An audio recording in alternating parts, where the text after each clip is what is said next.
చందమామ కథలు. పిశాచాల పెళ్లి విందు. ఒక ఊళ్ళో దక్షిణాన వల్లకాట్లో పురాతనమైన చింత చెట్టు మీద కొన్ని ఆడ పిశాచాలు నివాసం ఏర్పాటు చేసుకుని ఉంటున్నాయి. వాటిలో ఒక కుర్ర పిశాచి సంసార జీవితం అనుభవించకుండానే పిశాచి అయిపోయింది. అందుచేత దానికి మళ్ళీ మనిషిగా మారి పెళ్లి చేసుకుని సంసార జీవితం గడపాలనే కోరిక గాఢంగా ఉంటూ వచ్చింది. ఒకరోజు కుర్ర పిశాచి తన కోరికను మిగతా పిశాచాలకు చెప్పింది. ఆ మాట విని పిశాచాలు విరగబడి నవ్వి, మళ్ళీ వెళ్ళి ఆ సంసార కోపంలో పడతావా? నీకేమైనా బుద్ధి ఉన్నదా? సుఖాన ఉన్న ప్రాణాన్ని దుఃఖంలో ముంచడం దేనికి అన్నాయి.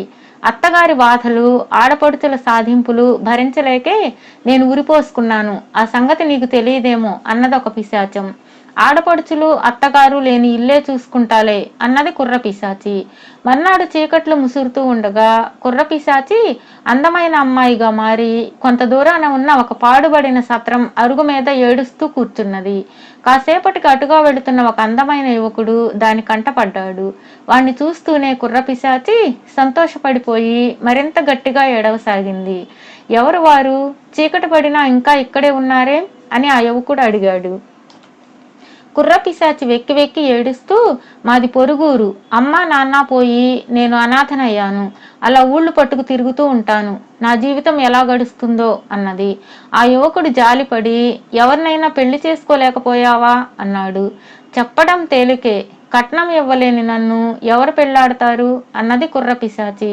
నీకు అభ్యంతరం లేకపోతే నేను నిన్ను పెళ్లి చేసుకుంటాను అన్నాడు యువకుడు. నాకు అత్త ఆడపడుచులు ఉండడం అభ్యంతరమే అన్నది కుర్ర పిశాచి.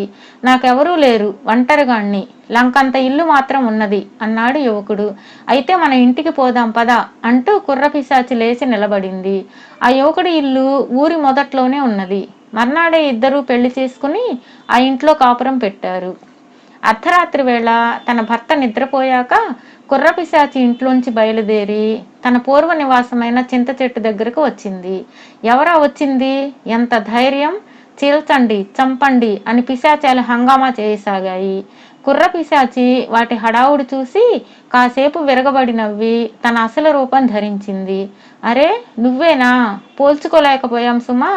నువ్వు వెళ్ళిన పని సానుకూలమైందా అని పిశాచాలు ఆత్రంగా అడిగాయి. అందమైన యువకుడే దొరికాడు, అత్త ఆడపడుచులు లేరు, పాతకాలపు పెద్ద ఇల్లు ఉన్నది అని కుర్ర పిశాచి గొప్పలు చెప్పుకున్నది. నీ మొగుడు ఎలాంటి వాడు? కాపురం ఎలా ఉన్నది అన్నది ఒక ఆడపిశాచి. నా మొగుడికేం, మాణిక్యం లాంటి వాడు. నేనంటే ప్రాణం అడ్డు పెడతాడు. మా కాపురం నిక్షేపంలా ఉన్నది. మా మధ్య ఎటువంటి అభిప్రాయ భేదాలు లేవు.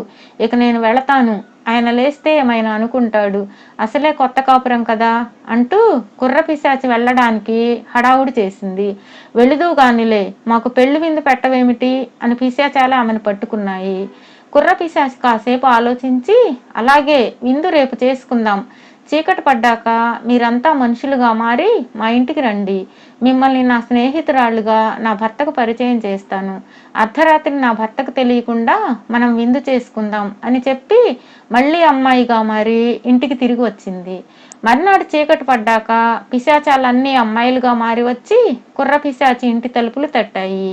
కుర్ర పిశాచి ఏమీ ఎరగనట్లు తలుపు తెరిచి, అరే, అంతా ఒక్కసారే కట్టగట్టుకుని వచ్చారే అని ఆశ్చర్యం నటించి వాళ్లను తన స్నేహితురాళ్లుగా తన భర్తకు పరిచయం చేసింది. తరువాత ఆమె తన భర్తతో, ఈ రాత్రికి మీరు కింద పడుకోండి, నేను నా స్నేహితురాళ్ళు మేడ మీద పడుకుంటాం అన్నది. అందరూ కలిసి మేడ మీదకు వెళ్లారు. అర్ధరాత్రి కావస్తున్నది. భర్త మంచి నిద్రలో ఉన్నట్టు రూఢి చేసుకుని కుర్ర పిశాచి చకచకా విందు ఏర్పాట్లు ప్రారంభించింది. ఈ మానవాకారాన్ని మోయడం మా వల్ల కాదు అని పిశాచాలన్నీ తమ అసలు రూపాలు ధరించాయి. విందు ఏర్పాట్లు పూర్తి అయ్యాయి. పిశాచాలన్నీ జుట్టు విరబోసుకుని చప్పట్లు చరుస్తూ కోలాహలంగా నృత్యాలు చేశాయి. తరువాత అవన్నీ విందుకు కూర్చున్నాయి. మన గోలకు నీ మొగుడు లేచాడంటే కొంప మునుగుతుంది. ఎందుకైనా మంచిది ఒకసారి కిందకు వెళ్ళి చూసిరా అని ఒక ముసలి పిశాచి కుర్ర పిశాచితో చెప్పింది. కుర్ర పిశాచి లేచి మెట్ల దాకా వెళ్ళి ఆగిపోయి కెవ్వున అరిచింది.